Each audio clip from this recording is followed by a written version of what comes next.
On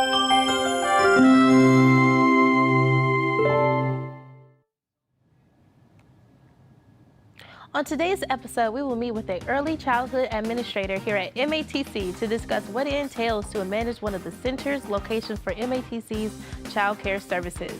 We'll also visit and learn about the music department, and Chef James shows us how to make your own hot cocoa mix for those cold fall nights. All that and more coming up on MATC Now.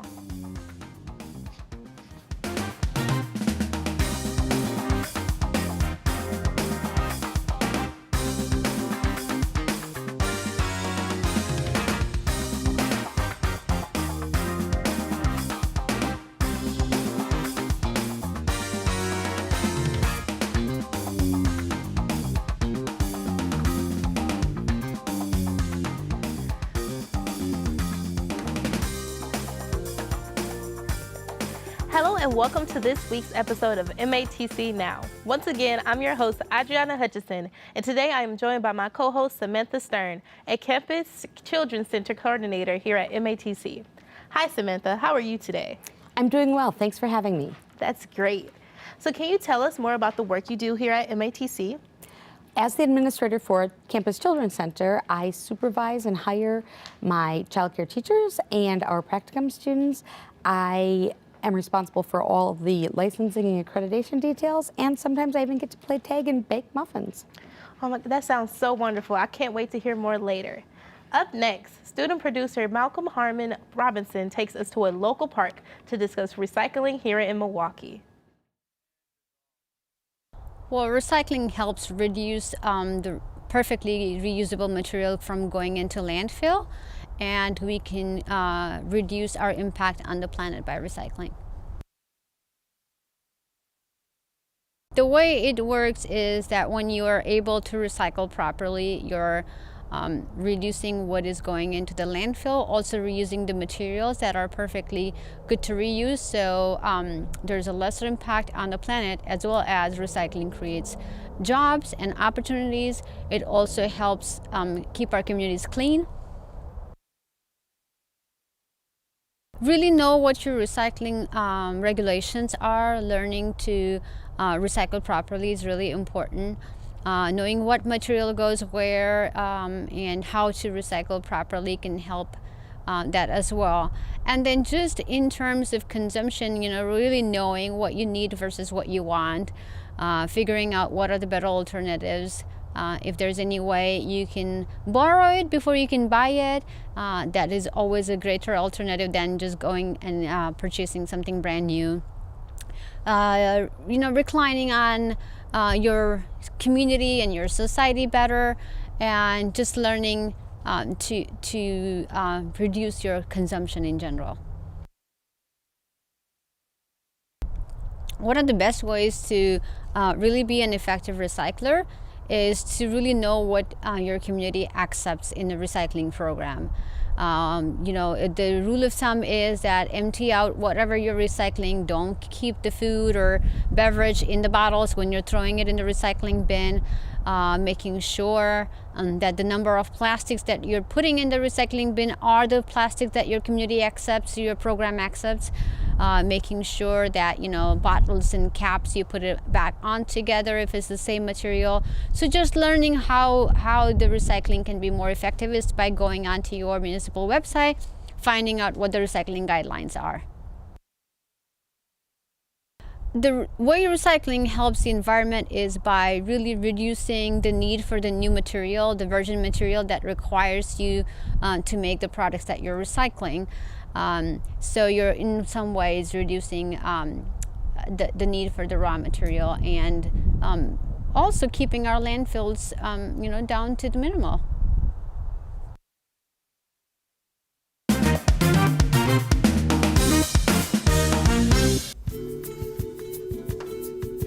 It's the back-to-school season. Kids are funneling back into classrooms not knowing what to do without their parents.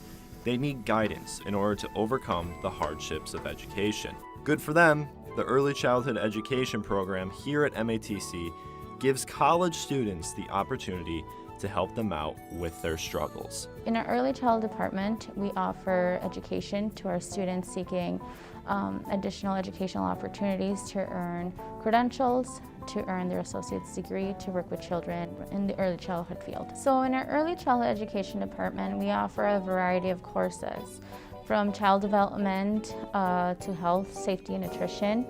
We also offer opportunities for our students to learn a little bit more about art, music, movement, and apply these skills, knowledge into actual practicum courses where they go out in the field and they put everything into practice.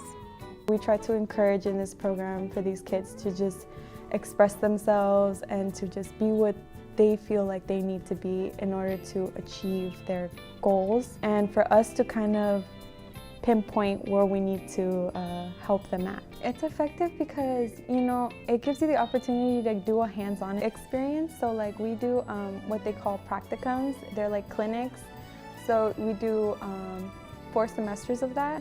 And the good thing about that is that you go into a classroom yourself and you get to actually work with those infants, those toddlers, those early preschoolers, and you really get to work with them and make your own lesson plans and just have a blast and kind of get you into water of what you're going to do before you do it. Our early childhood education department does a fantastic job with partnering up with community organizations. These are partnerships we've had for many years. So when we partner up with these organizations, we provide educational opportunities to these organizations. Our instructors go out and they meet our students, and that's how they provide courses and the education that they need so that they can fully be prepared to learn and advance in their career. The ECE program has worked with organizations such as United Community Center, COA, Tomorrow's Future, and Next Door. This program reaches out to a lot of organizations, especially like the libraries here in Milwaukee. They reach out to children with disabilities. We go to districts around Milwaukee to kind of give us that experience of how to deal with the children who are disabled or have a disability, and how to go about that. Raising a child is one of the most difficult tasks any person can do. Outside of parents, children's teachers are who they look towards for guidance. This program allows help for both the kids and the students a part of it. Some of the suggestions that I would provide a student seeking this program would be to really know whether or not you like working with children. You have to love children, and you need to love education in order to work in this field. When I got adjusted, it was very hard because you have to learn a lot of their rules on how to be around children in order to be in this profession. So you really have to just read into what the children need the most. Know that every child is different, every child is unique, and we have to make sure that when we work with children, we are doing it from our heart. Even though the school year just began, it's great to see our students plan to give back in their own ways, and they'll continue to do that throughout their lives and for future generations. I couldn't agree more, Samantha. Now let's discuss a little bit more about your role in child care services. Okay, so my first question is, what made you want to become a child care coordinator? The most important thing for me was when I learned how much a child learns in the first 5 years of life, and how that is the optimal time to teach children and set the foundation for all future learning. That's amazing. So tell me, what does a typical day look like to you? The funny thing is about being a coordinator of a child care center, there is no typical day.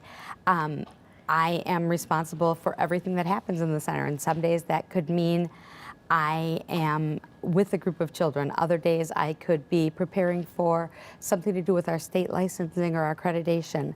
I basically am responsible for scheduling all of our classroom teachers. Mm-hmm. I work with the placement of all of our MATC student teachers, and I make sure, most importantly, that the student parents that bring their children to us for childcare are able to reach their educational goals. For the most part, the children that come to us are all children of MATC students. Mm-hmm. And my goal, what I see as being key and essential to having our children's center, is making sure that our student parents and families can finish their education, their degrees, and then contribute to our communities. Amazing. You're a busy woman, Samantha. So what is something important about your job you think people should know? Again, I think people don't always recognize how important early childhood education is. They think, oh, school doesn't matter until kindergarten or first grade. There is never a time where children are learning more or more potential to help children than during the first 5 years of life. We are brain builders. We play, but play is our work and toys are our tools. The most important thing that anyone can do for an infant through a preschooler is to talk to them, engage them, let them have hands-on learning experiences. And that's what we do at our centers, and we teach the next generation of teachers. The student teachers that are with us have a great opportunity to have all these experiences in an optimal setting. And again, we are here for the students of MATC that are student parents, that they can then concentrate because they know their children are in the best place they could be. And they're learning, and they're happy, and they're safe and secure. And that makes a great outcome for both our adult students at MATC and our tiny children. Now, since you're a child care worker, is there anything that you take home from your job? You know, any tips or anything that you want to share with the people at home? I've been doing this for a long time, for over 20 years, and when I started, it was before I had children. And I kind of joked that in Wisconsin, I had the right degree that I could, practice on other people's children first. But the most important thing, if you are a parent, if you are looking for tips, is, go by your heart. Do what you think is right. If you don't know what's right, ask. And really, if you have the love of the children and they're safe and secure and having experiences and conversations, they're going to be okay. If you think there might be an issue, a problem, consult someone. There's always help out there. Okay. Now, what is personally something that's most rewarding about your job? I really do enjoy seeing our MATC students come to us. I meet with them before they're allowed into our center as a regular student participant. And a lot of times they come in very nervous and very scared. And then I watch them as the semester goes on, and being able to see them gain confidence and skills. And by the time they're done with their 4th practicum and they've had their lead teacher weeks, and really see them succeed and really how they excel, and the children that they are with are so overjoyed to have these student teachers in their classroom, it means a lot to me.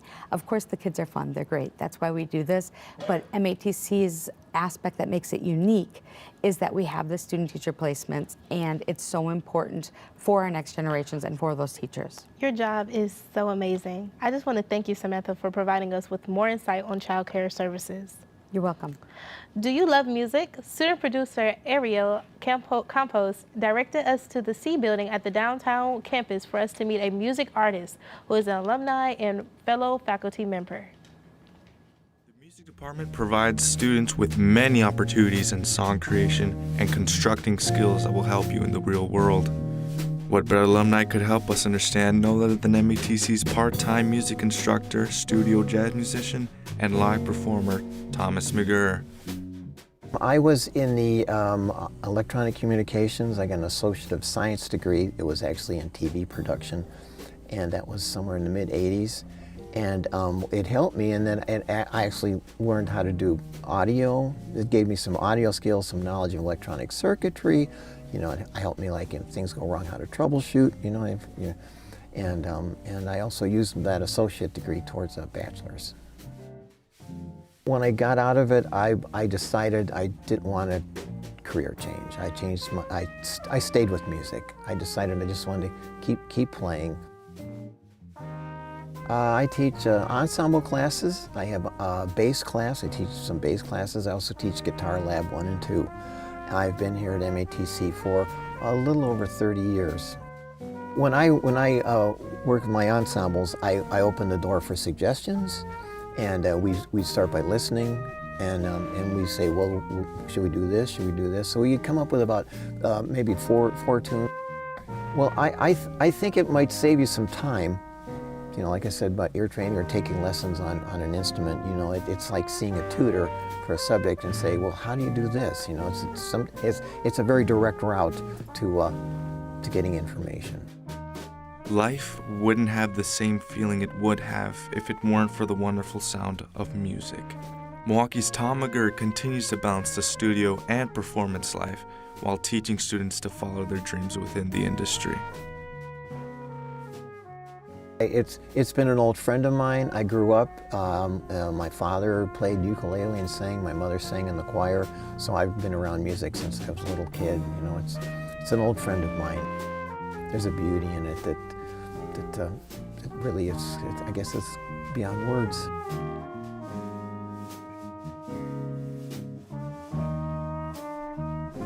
Catch Tom's next ensemble performances December 3rd and the 10th at the downtown campus C Auditorium.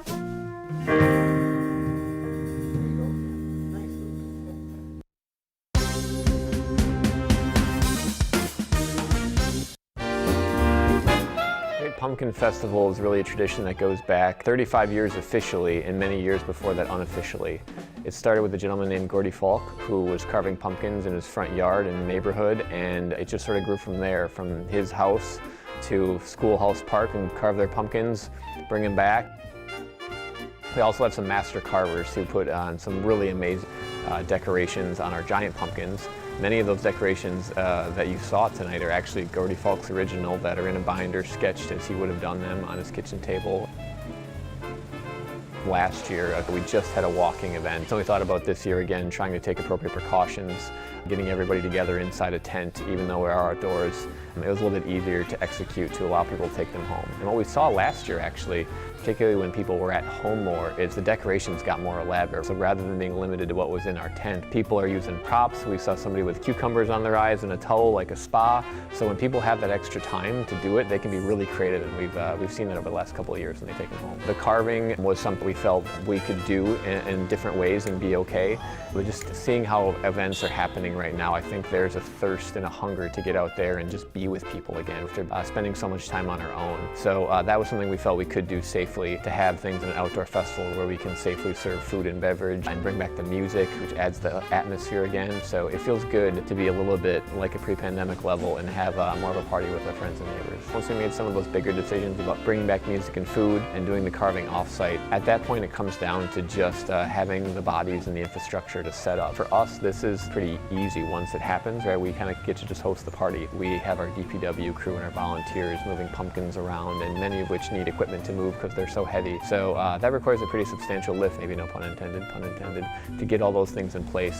Festival lasts from the Wednesday before Halloween to Halloween night. So, you know, we have a team of maybe a half dozen people that are master carvers, some of whom come from a couple of states away. This tradition, and they're out there now in the rain. They're out there, you know, all day, even throughout the festival, getting things in place. These artists are coming up with on the fly, I mean, carving pumpkins. Some of them are up to 600 pounds, and they will create a design based on the shape of that pumpkin.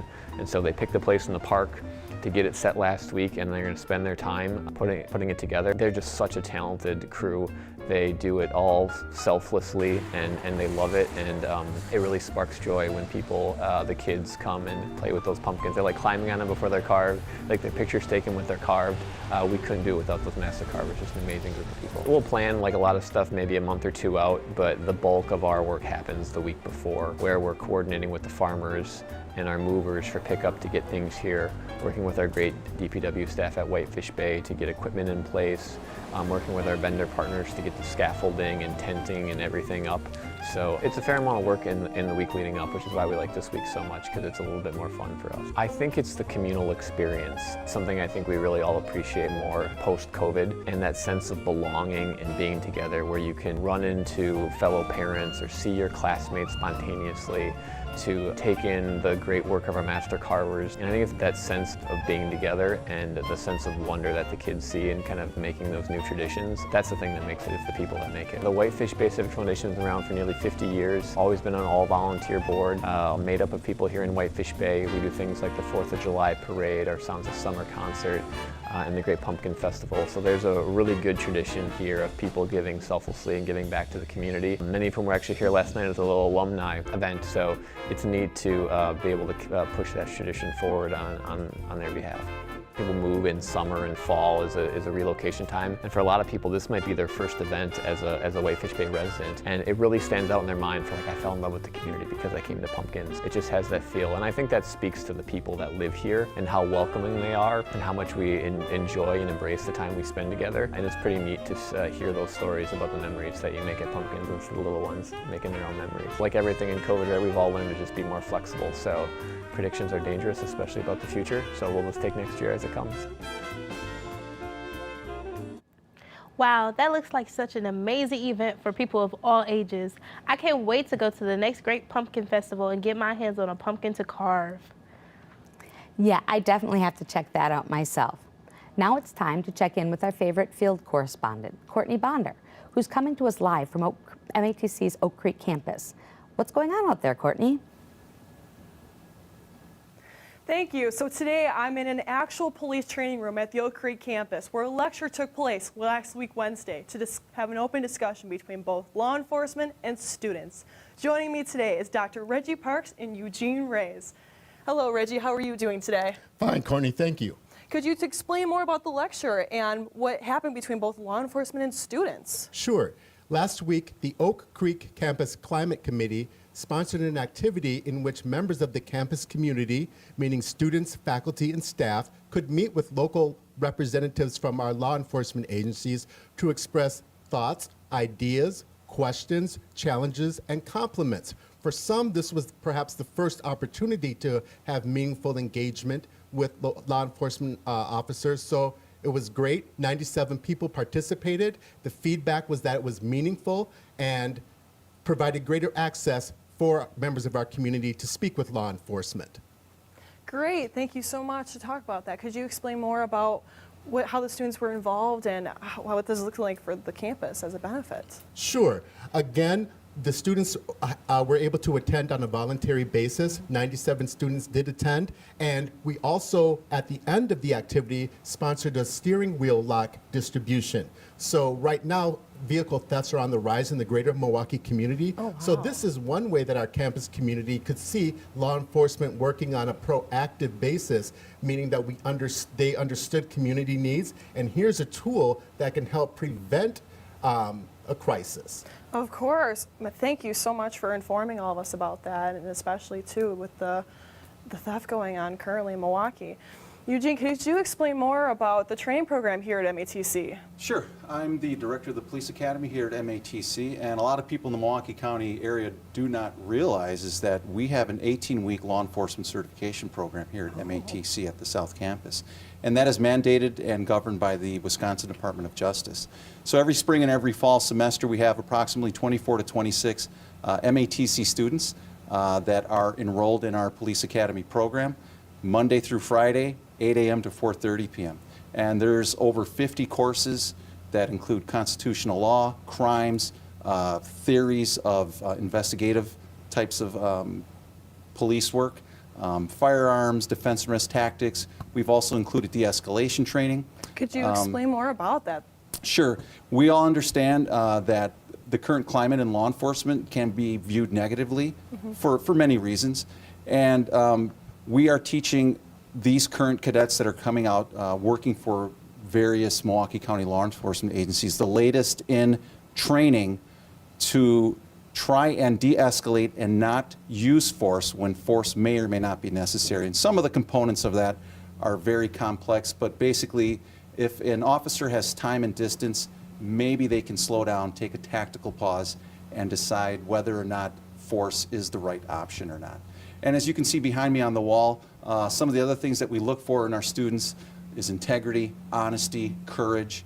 These things are so important in the career of law enforcement, and we're very proud here at MATC to graduate our students that do have these core values. Thank you. Thank you so much for talking about that. Sure. Reggie, could you explain about the lecture? Is this new this year? Are you going to continue next year? What's that looking like? Great question, Courtney. We hope to build on the success of the activity this year and offer it in more meaningful formats, perhaps at increased frequencies in the future. Good. So what type of benefits does it add to both the students and the campus? What it does is provide an opportunity for people to engage law enforcement in a respectful environment, to let the community know that you have been heard. We will work on finding solutions together. Good. Let's build a relationship together. That is what ultimately promotes positive change. And that's exactly what I like to hear, and I believe that's what everyone wants to hear as well when working with law enforcement and in our community. Thank you guys so much for talking with me today and explaining more about the discussion. Now it's back to you guys in the studio. Thanks, Courtney. I'll make sure to lock my car and steering wheel to prevent vehicle thefts. And good thing I don't own a Kia. Well, it's getting cold around here in Wisconsin, and I just know Chef James has something they're prepping to warm us all up. What do you have going on over there, Chef James?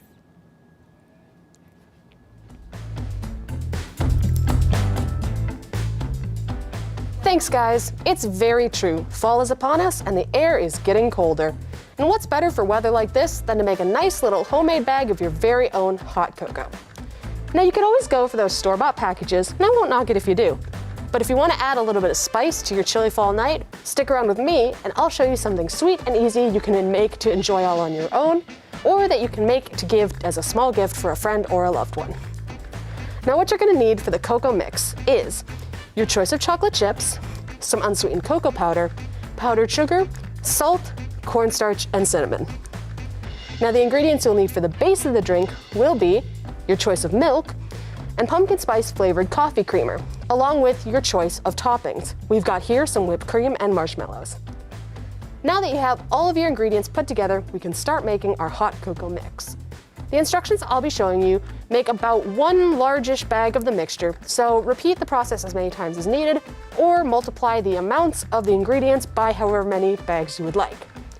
Your first step in making this mix is to crush around 3/4 of a cup of chocolate chips. Ideally, use a food processor, it'll make it way easier on you. Once they're all crushed into small crumbles, you can pour them into your mixing bowl. Then, we're gonna grab our unsweetened cocoa powder and pour 1 cup of that into the bowl with our chocolate chips. Careful so it doesn't poof up. Then, 2.5 cups of powdered sugar. If you think that seems like a lot, you don't know how bitter unsweetened chocolate powder is. All right, get that out of there. Then 1 teaspoon of salt and 1 tablespoon of cornstarch, don't mix those up. And finally, 1 teaspoon of cinnamon. Now that we have all the ingredients in a bowl together, we can mix it around and get it all nice and blended. And at this point, if you're making this to give as gifts, you can portion it out into little bags or jars or however you would like to present it. If you plan on making more of this treat, feel free to re-go over our instructions as many times as you need. Now, if you're making this to enjoy it with us yourself right now, follow me over here to make the base of the hot chocolate. First, you're gonna wanna put about 1.5 to 2 cups of milk in a microwave-safe glass or mug, then put it in the microwave for about 1 to 1.5 minutes or until it's hot. Now, we already put a cup with that in earlier, so we don't have to wait for the microwave. Doing this ensures that your hot chocolate base is truly hot and ready to go for those cold nights when you want to get a little warmer and have something sweet. Pour that in. You want to make sure you have enough room to add the mix and stir it up without overflowing the mug. Our next step is what's going to make our hot chocolate that special fall drink, our pumpkin spice coffee creamer. Now, you're only going to want around 2 tablespoons of it to get the taste, but if you really want to get into the fall spirit, feel free to add as much as you please. So here we are. Ooh, that smells good. Then you just want to mix it around a little bit. And there you go. All right, now our hot chocolate base is all finished. It's time to add in the mix. Now, when you add the mix, it's totally all up to you how much you're going to want to add. I personally enjoy about a heaping spoonful. So as you can see, this mix will last you for a while. And now, you're gonna wanna mix it up really well to get everything nice and blended. I personally like using a fork because it's kinda like a little whisk, so it can help get rid of these clumps a little faster without splashing you like a spoon would. Once you've got it all blended up, it's time for my favorite part, the toppings. I personally enjoy putting a few marshmallows in there to float. and then some whipped cream on top. Now, if you save a little of those chocolate chips from earlier, you can sprinkle those as well. But if not, it's still perfectly good. And there you go. Now you have a nice little gift for a friend or a sweet, tasty treat for you for a cold fall night. Either way, I can't wait to share some of this with all of you over there in the studio. Back to you guys. That's great, Chef. I can't wait to make my own hot cocoa mix for these chilly days. Now, let's see what Audrianna has for us in today's MATC Minute. Sponsored by MATC Veteran Resource Center, all students, faculty, and staff are invited to an appreciation luncheon Thursday, November 11th, 11:30 a.m. to 1 p.m. on the downtown Milwaukee campus. Attend to learn how to grow your skill set and gain industry experience while completing your academic classes and working in a paid experience with an employer that matches your academic path on Wednesday, November 10th at 11 a.m. MATC Echocardiography Clinic is free and open to MATC students. With the use of sound waves, you will be able to see your heart functioning right through your chest. The downtown Milwaukee campus clinic is open Mondays during the fall semesters, 10 a.m. to 3 p.m. in room H233. Are you a writer? If so, the MATC Times is seeking writers and illustrators to join the staff of talented students. Improve your skills as well as network with professionals in the field. Students from all campus locations are welcome. Now let's take a look into the warm and fuzzy location for the autumn weather. Student producer Marcus Gaglione brings us to the Hounds and Tap Tavern, where he'll give us a look into their recent upbringing. Hey guys, student producer Marcus Gaglione here with another hidden geMKE.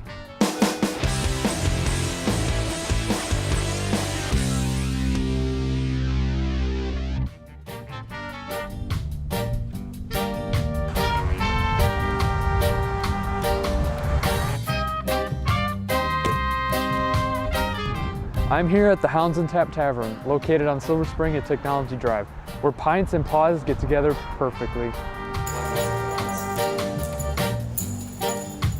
Owners Jeffrey Wilgus and Leah Nuroff brought us the Hounds and Tap Tavern, a fun hybrid between an indoor/outdoor bar and a doggy daycare.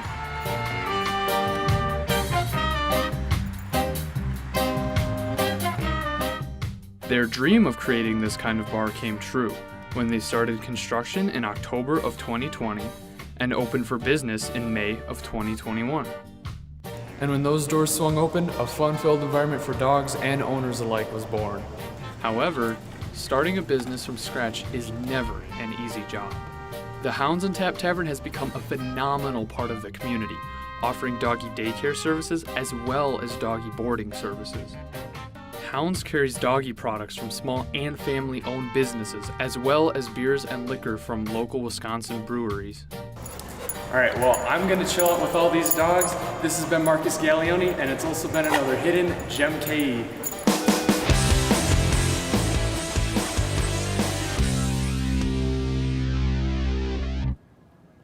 Wow, that looks like a fun place. My favorite part was seeing all the dogs playing around. They are so cute.